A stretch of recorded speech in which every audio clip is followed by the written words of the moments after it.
एक मिनिट. माजी केंद्रीय मंत्री रावसाहेबजी दानवे, माजी आमदार माननीय कैलासजी गोरंट्याल, भास्करराव दानवे, भारतीय जनता पक्षाच्या हजारो कार्यकर्त्यांनी शिस्तबद्ध प्रचार केलेला आहे.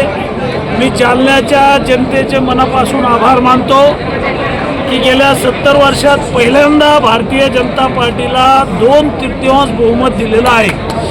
भारतीय जनता पक्षाचा महापौर होईल, उपमहापौर होईल आणि स्टँडिंग कमिटी म्हणजे एक हाती सत्ता जालन्याच्या जनतेनं दिलेली आहे. शहरातल्या लोकांनी विकासाच्या मुद्द्यावर मतदान केलेलं आहे.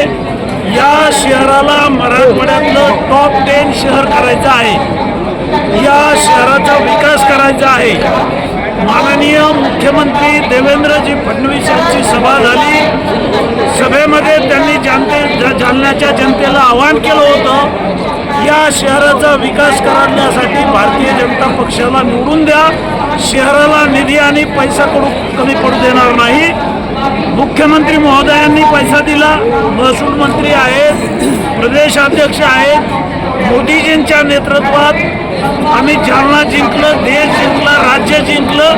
आता भारतीय जनता पार्टी जिंकलेली आहे. महापौर भाजपचाच होईल. 45 जागा निवडून येतील असं आम्ही सर्वजण सांगत होतो. जनतेनं आम्हाला निवडून दिलेलं आहे. धन्यवाद.